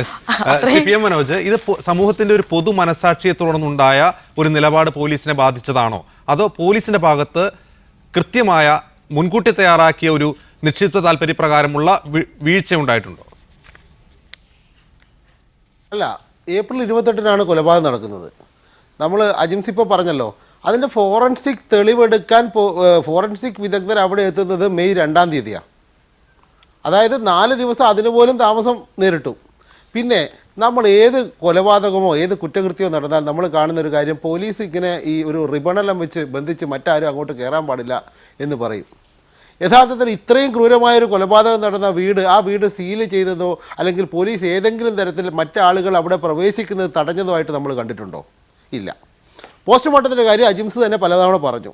പോസ്റ്റ്മോർട്ടം വീഡിയോ റെക്കോർഡ് ചെയ്യണമെന്നുണ്ട്. റെക്കോർഡ് ചെയ്തോ? ഇല്ല. യഥാർത്ഥത്തിൽ വിദ്യാബാലകൃഷ്ണൻ പറഞ്ഞതൊക്കെ ശരിയാണ്, പരമാവധി ശിക്ഷ വാങ്ങിക്കൊടുക്കണം. പക്ഷേ ഈ പരമാവധിയല്ല, ചെറിയ ശിക്ഷ പോലും ഈ പ്രതികൾക്ക് വാങ്ങിക്കൊടുക്കാൻ പറ്റാതെ വരുന്ന ഒരു സാഹചര്യമാണ് കേരളത്തിലെ പോലീസ് ഈ കേസ് കൈകാര്യം ചെയ്ത് ഉണ്ടാക്കിയിട്ടുള്ളത്. അതായത് ഇപ്പം തന്നെ ഈ പ്രതികൾ 3 പേരുണ്ടെന്ന് പറഞ്ഞു. ഇന്ന് വന്ന ഒരു വാർത്ത, പ്രതികളാണെന്ന് പറഞ്ഞ് കളമശ്ശേരി AR ക്യാമ്പിലെ പോലീസുകാരെ വേഷം കെട്ടിച്ച് തലയിൽ മുണ്ടുവിട്ട് കൊണ്ടുപോയി ജനങ്ങളെ പറ്റിക്കാൻ ഈ പോലീസ് തയ്യാറായതാണ്. എന്തോ ആവട്ടെ, ഇതുപോലെയുള്ള നിരവധി തട്ടിപ്പുകൾ പോലീസ് നടത്തുന്നു. ആ തട്ടിപ്പ് നടത്തുന്നതായിട്ട് പറയുന്നത് പ്രതിപക്ഷമല്ല, മറിച്ച് ഇന്ന് ഈ പോലീസിൻ്റെ വീഴ്ചയെക്കുറിച്ച് പരസ്യമായി പോലീസ് സേനയിലുള്ള ആളുകൾക്ക് പോലും സമ്മതിക്കേണ്ടി വരുന്നു, സർക്കാർ തലത്തിൽ സമ്മതിക്കേണ്ടി വരുന്നു, അതിൻ്റെ ഭാഗമായി അന്വേഷണങ്ങൾ നടത്തേണ്ടി വരുന്നു. അതൊക്കെ കഴിഞ്ഞിട്ടാണ് ഈ ഇപ്പോൾ ഒരു കള്ളക്കേസിൽ പ്രതിയായിട്ടുള്ള കള്ളത്തരം കാണിച്ച കേസിൽ പ്രതിയായിട്ടുള്ള അല്ലെങ്കിൽ ആരോപണം നേരിടുന്ന ഒരു ഉദ്യോഗസ്ഥനെ അന്വേഷണ തലവനാക്കുന്നത്. ഇതിനർത്ഥം ഈ കേസിലെ യാഥാർത്ഥ്യം പുറത്തു വരാൻ പാടില്ല, അഥവാ പുറത്തു വന്നാലും ഈ പ്രതികൾ ശിക്ഷിക്കപ്പെടാൻ പാടില്ല. കാരണം തെളിവെങ്ങനെയാണ്? തെളിവ് ഇനിയിപ്പോൾ സംശയങ്ങൾ വരും പലപ്പോഴും. അങ്ങനെ സംശയം വന്നാൽ ആ സംശയം നിവൃത്തി വരുത്താൻ ഇനി ആ കുട്ടിയുടെ ജഡമില്ല, അത് കത്തിച്ചു കളഞ്ഞു, ഒരു തെളിവും അവശേഷിക്കുന്നില്ല, പോസ്റ്റ്മോർട്ടത്തിൻ്റെ വീഡിയോ ദൃശ്യങ്ങളില്ല, ഫോറൻസിക് പരിശോധനയുടെ ഫലം കൃത്യമാകുമെന്ന് പറയാൻ ഉറപ്പില്ല. ഇങ്ങനെ എല്ലാ തലത്തിലും നേരത്തെ അഡ്വക്കേറ്റ് പ്രീത പറഞ്ഞതുപോലെ തന്നെ ദളിതായതുകൊണ്ട് പാവപ്പെട്ടവരായതുകൊണ്ട് ഇവർക്ക് നീതി കിട്ടാൻ പാടില്ല എന്ന നിർബന്ധ ബുദ്ധിയോടെ പോലീസ് പെരുമാറി. ആ പോലീസിനെ സംരക്ഷിക്കാൻ ഭരണ നേതൃത്വം തയ്യാറാകുന്നു. ഇപ്പോൾ വിദ്യാബാലകൃഷ്ണൻ ഇവിടെ വന്നിട്ട് കോൺഗ്രസിനെതിരായിട്ടോ ഈ പറഞ്ഞ കൺമുന്നിൽ കാണുന്ന കാര്യങ്ങൾ അതേപടി പറയാനുള്ള പ്രയാസമുണ്ടാകും. കാരണം അത് രാഷ്ട്രീയമാണ്, അവർ രാഷ്ട്രീയ പാർട്ടിയുടെ പ്രതിനിധിയാണ്. ജിഷയുടെ അമ്മ ഇന്നലെ പ്രതിപക്ഷ നേതാവ് VS അച്യുതാനന്ദൻ ഉൾപ്പെടെ വളരെ കൃത്യമായിട്ട് സാജു ഉൾപ്പെടെയുള്ള ആളുകൾ കഴിഞ്ഞ നാളുകളിൽ അവിടെ സ്വീകരിച്ചു വന്നിട്ടുള്ള നിലപാടുകളെ കുറിച്ച് പറഞ്ഞിട്ടുണ്ട്. രാഷ്ട്രീയം കാണുന്നത് അല്ല, നിങ്ങളിപ്പോ പറഞ്ഞുകൊണ്ടിരിക്കുന്ന രാഷ്ട്രീയമാണ്. ഇവിടെ കേരളത്തെ സംബന്ധിച്ച് ദളിതരെന്നോ അല്ലെങ്കിൽ മറ്റു വിഭാഗക്കാരെന്നോ ഉള്ള ഒരു വ്യത്യാസം വെച്ചുകൊണ്ടല്ല ഗവൺമെന്റ് മുന്നോട്ട് പോയിട്ടുള്ളത്. ഭവന പദ്ധതി ഉൾപ്പെടെയുള്ള ആനുകൂല്യങ്ങൾ നൽകേണ്ടത് ബ്ലോക്ക് പഞ്ചായത്താണ്. ഭവന പദ്ധതിക്ക് വേണ്ടിയിട്ട്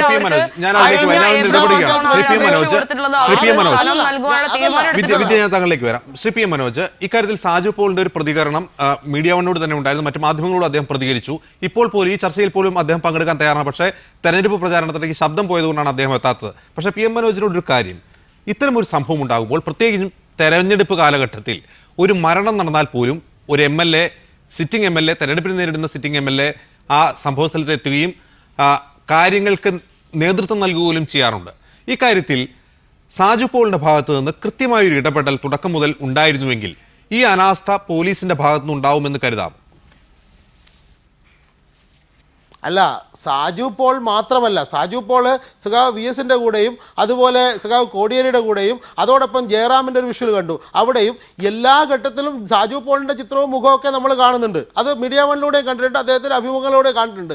ഒരു MLA ആണ് ഇതിന് മൊത്തം പ്രതി എന്ന രീതിയിൽ UDF-കാരും വിദ്യാബാലകൃഷ്ണനും ഒന്നും പറയാനില്ലല്ലോ. അപ്പോൾ പിന്നെ പാവം സാജു പോളിന്റെ തലയിലിരിക്കട്ടെ തെരഞ്ഞെടുപ്പാണ് നടക്കുന്നത് എന്നതുകൊണ്ട് ഇവർക്ക് പ്രചരിപ്പിക്കാനുള്ള ഒരു സൗകര്യം ഉണ്ടെന്നുള്ള ശരിയാണ്. പക്ഷേ ഇവിടെ നമ്മൾ ചർച്ച ചെയ്യുന്നത് ഈ സാജു പോൾ പ്രതിപക്ഷ MLA ആണ്. സാജു പോളിന് ആഭ്യന്തരമന്ത്രിയുടെ പവറില്ല. പോലീസ് ഇത്തരം വൃത്തികേടുകൾ കാണിച്ചാൽ, ഇപ്പോൾ കേരളം മുഴുവൻ അതിനെതിരെ പ്രതിഷേധിക്കുകയാണ്. പോലീസ് ഇത്തരം വൃത്തികേടുകൾ കാണിച്ചാൽ എങ്ങനെയാണ് ജനകീയ പ്രതിരോധം ഉണ്ടാകേണ്ടത്? എന്തുകൊണ്ടാണ് അഡ്വക്കേറ്റ് പ്രീതയുടെയും എൻ്റെയും ഒക്കെ ശബ്ദം ഒരുപോലെ ആവുന്നത്? ഇത് നീതി നിഷേധത്തിൻ്റെ പ്രശ്നമാണ്. ഈ നീതി നിഷേധം, ആ നീതി സാജു പോളിനടക്കം നിഷേധിക്കപ്പെടുന്നുണ്ട്. സാജു പോൾ അവിടുത്തെ പ്രതിനിധിയാണല്ലോ. ആ സാജു പോൾ ഉൾപ്പെടെയുള്ള ആളുകൾക്ക് നീതി നിഷേധിക്കപ്പെടുന്നു. അതിനെതിരായിട്ടുള്ള പോരാട്ടം നടക്കുമ്പോൾ അവിടെ MLA സാജു പോളല്ലേ, അല്ലെങ്കിൽ പഞ്ചായത്ത് കഴിഞ്ഞ 6 മാസം മുമ്പ് CPI നേതാക്കളല്ലേ അവിടെ പഞ്ചായത്ത് ഭരിക്കുന്നത്? അതുകൊണ്ട് നിങ്ങളല്ലേ കുറ്റക്കാര് എന്ന് പറയുമ്പോൾ നമ്മളിപ്പോൾ അടുത്തെന്താ പറയേണ്ടത്?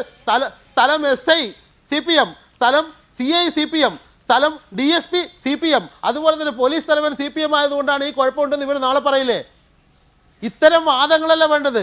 നമ്മൾ പോലീസ് എന്ത് ചെയ്തു, പോലീസ് പരാതികളോട് എങ്ങനെ നീതി പുലർത്തി, അത് കഴിഞ്ഞ് ഈ സംഭവം നടന്നപ്പോൾ പോലീസ് എന്തൊക്കെ ചെയ്തു, അത് ചർച്ച ചെയ്യുന്നതിന് പകരം അവിടുത്തെ MLA തോപ്പിക്കാൻ നടക്കുന്ന ഇത്തരം നെറികെട്ട രാഷ്ട്രീയത്തോടാണോ നമ്മൾ പ്രതികരിക്കേണ്ടത്? അല്ല, ഇതിനെ രാഷ്ട്രീയമായിട്ട് ഉപയോഗിക്കുന്ന CPM വരാം.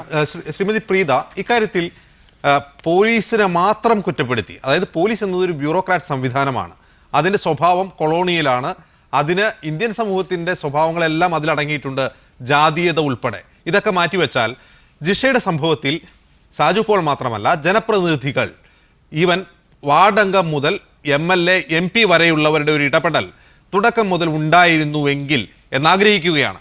ഉണ്ടായിരുന്നുവെങ്കിൽ അന്വേഷണം ഇപ്പോഴത്തെ ഈ സന്ദിഗ്ധാവസ്ഥയിലെത്തുമായിരുന്നു. തീർച്ചയായിട്ടും ഇല്ല.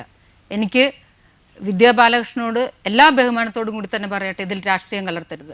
ഇല്ല, ഞാനിവിടെ ഇതൊരു രാഷ്ട്രീയ പ്രശ്നമല്ല. ഇവിടെ മനോജ് സാമൂഹ്യ അവസ്ഥയാണ്.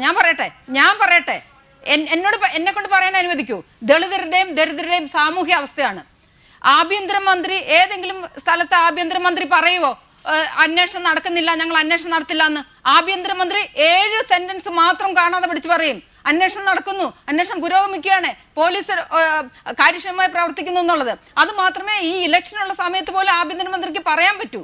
മാത്രമല്ല ഒരു കാര്യം, ഉമ്മൻചാണ്ടി വികസന നയം എന്ന് പറയുമ്പോൾ വികസനം അതിവേഗം ബഹുദൂരം മുന്നോട്ട് പോയപ്പോൾ പിന്നെ നിയമസഭയിൽ കെട്ടിക്കിടക്കുന്നുണ്ട് 3,20,000 പരാതികളാണ് കെട്ടിക്കിടക്കുന്നത്. 3 സെന്റ് സ്ഥലത്തിനും ഒരു വീടിനും വേണ്ടി. ഈ നാട്ടിലെ ദളിതരുടെ അവസ്ഥ ഇതാണ്. 3 സെന്റ് സ്ഥലം, ഒരു വീട്. ജിഷയ്ക്ക് ഒരു കക്കൂസ് പോലും ഉണ്ടായിരുന്നില്ല. കേരളത്തിലെ അവസ്ഥ ഇതാണ്. കേരളത്തിലെ രാഷ്ട്രീയക്കാർ ദളിതരോട് പെരുമാറിയ ഇതാണ്. അപ്പൊ എല്ലാവർക്കും, ഭരണപക്ഷമായാലും പ്രതിപക്ഷമായാലും എല്ലാവർക്കും ഈ കൊലപാതകത്തിൽ പങ്കുണ്ട്. അയൽപക്കക്കാർക്കുണ്ട്, എനിക്കുണ്ട്, നിങ്ങൾക്കുണ്ട്. എല്ലാവരും ജിഷയെ കൊന്നവരാണ്, എല്ലാവരും പ്രതികളാണ്. പോലീസ് മാത്രമല്ല, പോലീസ് അങ്ങനെ പ്രവർത്തിക്കൂ. പോലീസ് ദളിതരുടെ കാര്യത്തിൽ അത് മാത്രം പ്രവർത്തിക്കൂ. ഇതിൽ രാഷ്ട്രീയം കലർത്തരുത്. നിങ്ങൾ ചെയ്യേണ്ടത് വീടില്ലാത്തവർക്ക് വീട് കൊടുക്കൂ. 3 സെന്റ് സ്ഥലം മാത്രമേ ഉള്ളൂ. ദളിതൻ മാത്രമാണ് ഈ നാട്ടില് അടുക്കള പൊളിച്ച് ശവം അടക്കുന്നത്. ആ ശവം അടക്കിയിട്ട് ആ മണ്ണ് ഉണങ്ങുന്നതിന് മുമ്പ് അതിന് മുകളിലാണ് ദളിതന് ഭക്ഷണം പാകം ചെയ്ത് കഴിക്കേണ്ടി വരുന്നത്. ഈ ഗതികേട് ഈ രാജ്യത്തെ, ഈ നാട്ടിലെ, കേരളത്തിലെ ഏത് ജാതിക്കാർക്കാണുള്ളത്? ദളിതനും ആദിവാസിക്ക് മാത്രമേ ഉള്ളൂ. ഇതിൽ രാഷ്ട്രീയമല്ല കലർത്തേണ്ടത്. ദളിതരുടെ സാമൂഹ്യ അവസ്ഥ നിങ്ങൾ മനസ്സിലാക്കൂ, ദളിതരുടെ അവസ്ഥ നിങ്ങൾ മനസ്സിലാക്കൂ. അത് മനസ്സിലാക്കിയാണ് നിങ്ങൾ പറയേണ്ടത്. അല്ലാതെ അങ്ങോട്ടും ഇങ്ങോട്ടും ചെളിവാരി എറിഞ്ഞുകൊണ്ടല്ല. ദളിതരുടെ അവസ്ഥ മാറ്റാനുള്ളത് എന്താണ് ചെയ്യേണ്ടത്? ജിഷയുടെ വീട്ടുകാർക്ക് ജോലി കൊടുക്കല്ല മാത്രം. 1000 കണക്കിന് ആ കനാൽ ബണ്ടിൽ താമസിക്കുന്ന പെൺകുട്ടികളുണ്ട്. അവരുടെ നാളെ അവരും ഇതുപോലെ മരണപ്പെട്ടേക്കാം. ആ മരണം തടയാൻ എന്താണ് ഇന്ന് ചെയ്യേണ്ടത്? അത് ചെയ്യാനുള്ള വഴി നോക്കൂ. അല്ലാതെ ഇത് രാഷ്ട്രീയമായി കാണരുത്. ഇതൊരു സാമൂഹ്യ അവസ്ഥയാക്കി മനസ്സിലാക്കൂ. എനിക്ക് നിങ്ങളോടൊക്കെ അപേക്ഷിക്കാനുള്ളത് ഇത് മാത്രമാണ്. റൈറ്റ്. അഡ്വക്കേറ്റ് പ്രീത, മടങ്ങിയെത്താം. താങ്കളുടെ വികാരം കൂടി മനസ്സിലാക്കുന്നുണ്ട്. വിദ്യ, ഇവിടെ മറ്റൊരു കാര്യം, സോണിയാഗാന്ധി ഉദ്ഘാടനം ചെയ്തൊരു പദ്ധതിയാണ് ഭൂരഹിതരില്ലാത്ത കേരളം. ഇപ്പോൾ ആ വാക്ക് അന്വർത്ഥമാവുകയാണ്. ഭൂരഹിതരെ ഇല്ലാതായിക്കൊണ്ടിരിക്കുന്നു, അവരെ കാലപുരിക്ക് അയക്കുകയാണോ ഈ സർക്കാർ ചെയ്യുന്നതെന്ന ചോദ്യം ഇവിടെ പ്രസക്തമാണ്. കാരണം നിങ്ങൾ പ്രഖ്യാപിച്ച പദ്ധതി 5 കൊല്ലം കൊണ്ട് കേരളത്തെ ഭൂരഹിതരില്ലാത്ത കേരളമാക്കി മാറ്റുമെന്ന് പ്രഖ്യാപിച്ച് ഉദ്ഘാടനം ചെയ്തൊരു പദ്ധതി പൂർത്തിയാക്കുക മാത്രമല്ല ഇത്തവണത്തെ UDF-ന്റെ പ്രകടന പത്രികയിൽ ആവർത്തിക്കുക കൂടി ചെയ്തിരിക്കുന്നു. വീണ്ടും ഭൂരഹിതരില്ലാത്ത കേരളം പദ്ധതി ഞങ്ങൾ നടപ്പിലാക്കുമെന്ന്. ഇവിടെയാണ് പ്രശ്നം. പ്രീത ഉന്നയിച്ച അതേ പ്രശ്നം ഇവിടെയാണ് കിടക്കുന്നത്. ഞാൻ പറയട്ടെ, ഇതിൽ ഭൂരഹിത കേരളം പദ്ധതി എന്ന് പറയുന്നത് ഗവൺമെന്റ് അധികാരത്തിൽ വരുന്നതിന് മുമ്പ് ജനങ്ങൾക്ക് മുന്നിൽ വെച്ചൊരു വാഗ്ദാനം. നമ്മളെടുത്ത് പരിശോധിക്കണം. ഓരോ ജില്ലകളിൽ പരമാവധി കോഴിക്കോട് ജില്ലയിൽ ഉൾപ്പെടെ 7000-ലധികം ആളുകൾക്ക് ഭൂരഹിത കേരളം പദ്ധതി പ്രകാരം സ്ഥലം അലോട്ട് ചെയ്തിട്ടുണ്ട്, പട്ടയം ലഭിച്ചിട്ടുണ്ട്. കണ്ണൂർ ജില്ലയിലായിരുന്നു അതിന്റെ പ്രഥമ പരിപാടി നടന്നിട്ടുള്ളത്. കണ്ണൂർ ജില്ല ആദ്യത്തെ ഈ പ്രൊജക്ടിന്റെ ഭാഗമായിക്കൊണ്ട് 10000-ലധികം ആളുകൾക്ക് പട്ടയം നൽകി. ഒരു പദ്ധതി തുടങ്ങുന്ന സമയത്ത് അടിക്ക് അതെല്ലാം കൂടി പൂർത്തീകരിച്ചുകൊണ്ട് മുന്നോട്ട് പോകാൻ കഴിയില്ല. അടുത്ത ഘട്ടത്തിലേക്ക് ഞങ്ങൾ ഈ ഒരു ഇലക്ഷനുമായി ബന്ധപ്പെട്ട് വെച്ചിരിക്കുന്ന വാഗ്ദാനം എന്ന് പറഞ്ഞിട്ടുണ്ടെങ്കിൽ എല്ലാവർക്കും വീട് എന്ന് പറയുന്ന പദ്ധതിയാണ്. ഇവിടെ പ്രീത പറഞ്ഞൊരു വിഷയം നമുക്കറിയാം. ഈ ജിഷയുടെ വീടുമായി ബന്ധപ്പെട്ട് ജിഷയുടെ അപേക്ഷ നൽകിയിട്ടുള്ളത് കഴിഞ്ഞ 2016 ഫെബ്രുവരി മാസത്തിലാണ് ഇവർക്ക് സ്ഥലത്തിന് വേണ്ടി അപേക്ഷ കൊടുത്തിട്ടുള്ളത്. അത് 5 സെന്റ് സ്ഥലം സർക്കാർ ഇവർക്ക് അനുവദിച്ചിട്ടുണ്ട് എന്നാണ് ഞാൻ മനസ്സിലാക്കിയിട്ടുള്ളത്. അങ്ങനെ തന്നെയാണ് കാര്യങ്ങൾ.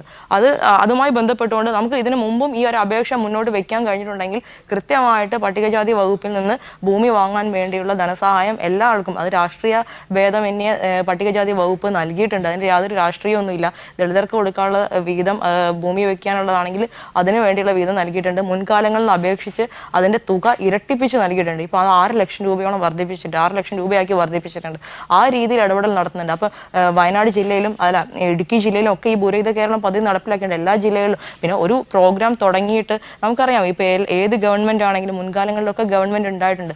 ഇത്രയധികം ഈ രീതിയിൽ ഭൂരഹിത കേരളം പദ്ധതി പോലുള്ള പദ്ധതി ഇവിടെ വെച്ച് നടപ്പിലാക്കിയിട്ടുള്ള ഒരു ഗവൺമെന്റ് ഏതാണെന്ന് ചോദിച്ചിട്ടുണ്ടെങ്കിൽ അത് ഈ ഒരു ഗവൺമെന്റ് മാത്രമാണ്. അതുകൊണ്ട് തന്നെയാണ് ഈ ഒരു കാര്യങ്ങൾ നമുക്ക് കൃത്യമായിട്ട് ചർച്ചയ്ക്ക് മുന്നിൽ തന്നെ കൊണ്ടുവരാൻ കഴിയുന്നത് തന്നെ. ശരി, PM മനോജ്, ഇവിടെ വിദ്യ പറയുന്നത് ഒരു സർക്കാർ ഒരു പദ്ധതി പ്രഖ്യാപിച്ചാൽ ഉടൻ തന്നെ എല്ലാവർക്കും ഭൂമിയും വീട് നൽകുക അപ്രായോഗികമാണ്. ഒരുപക്ഷെ ഒരു തുടർ സർക്കാരിന് മാത്രമേ അത് സാധിക്കുള്ളൂ എന്ന് പറയുന്നു. ഞാനൊന്ന് ചോദിക്കട്ടെ, ഭൂമി ഉണ്ടായിരിക്കെ ഇനി അടച്ചുറപ്പുള്ള ഉറച്ച വാതിലുള്ള ഒരു വീടുണ്ടായിരിക്കെ തന്നെ സുരക്ഷിതമാണോ കേരളത്തിലെ ദലിത് പെൺകുട്ടികളുടെ സാമൂഹ്യ ജീവിതം? അതിൽ വിദ്യയ്ക്ക് ഒരു മറുപടി കൊടുക്കേണ്ടതുണ്ട്. ഈ ഒരു പദ്ധതി പ്രഖ്യാപിച്ചാൽ അത് പൂർണ്ണമായി നടപ്പാക്കാൻ കഴിയും അങ്ങനെയുള്ളൊരു സാഹചര്യം കേരളത്തിലുണ്ടെന്നൊന്നും ഞാൻ കരുതുന്നില്ല. പക്ഷേ 2011 UDF പ്രകടന പത്രികയിലെ പ്രധാനപ്പെട്ട ഒരു വാഗ്ദാനം എല്ലാവർക്കും വീട് എന്നായിരുന്നു. 5 കൊല്ലം കഴിഞ്ഞ് ഭരണം പൂർത്തിയാക്കി ഇപ്പോഴും അവർ പറയുന്നത് എല്ലാവർക്കും വീട് എന്നാണ്. ഞാൻ മനസ്സിലാക്കിയെടുത്തോളം 4 ലക്ഷത്തിലധികം ഭവനരഹിതർ കേരളത്തിലുണ്ട്. അവർക്ക് ഈ പറഞ്ഞ പോലെ അടച്ചുറപ്പല്ല, വീടേ ഇല്ല, അവരെവിടെയെങ്കിലും താമസിക്കുകയാണ്. അതിൽ മഹാഭൂരിപക്ഷവും ദളിത് വിഭാഗങ്ങളാണ്, പാവപ്പെട്ട ജനങ്ങളാണ്. തീർച്ചയായും ആ ഒരു പ്രശ്നം അഭിസംബോധന ചെയ്യുന്നതിൽ UDF പരാജയപ്പെട്ടു എന്ന് ഞാൻ പറഞ്ഞാൽ വിദ്യയ്ക്ക് വിഷമം തോന്നേണ്ടതില്ല.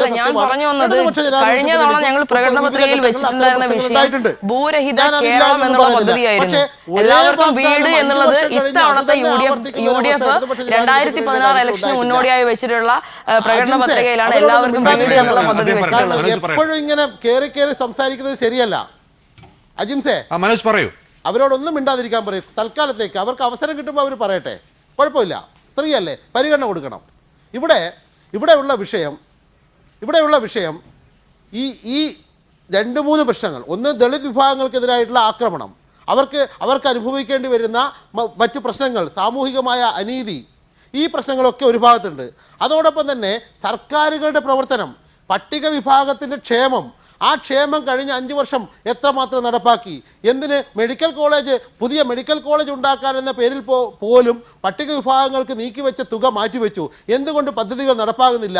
എന്തുകൊണ്ട് പ്രത്യേക ഘടക പദ്ധതികൾ ഉപേക്ഷിക്കപ്പെട്ടു?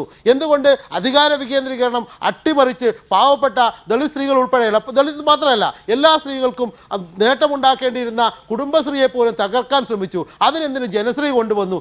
ഇങ്ങനെ നിരവധി ചോദ്യങ്ങൾ രാഷ്ട്രീയമായി UDF-ന് നേരെ ഉയരുന്നുണ്ട്. അത്തരം ചോദ്യങ്ങളുടെ ഭാഗം തന്നെയാണ്, അല്ലെങ്കിൽ അതിൻ്റെ അഭേദ്യമായ ഒരു ഭാഗമാണ് ഈ ദളിതർക്കെതിരായിട്ടുള്ള, പാവപ്പെട്ട ജനങ്ങൾക്കെതിരായിട്ടുള്ള അവഗണനയും അവർക്ക് നേരിടേണ്ടി വരുന്ന അനീതിയും. അത് മറച്ചു വെച്ചുകൊണ്ട് ഞങ്ങളെല്ലാം ചെയ്തു, ഞങ്ങൾ ഭൂരഹിതരില്ലാത്ത കേരളം. ആരാ വന്ന് ഉദ്ഘാടനം ചെയ്തത്?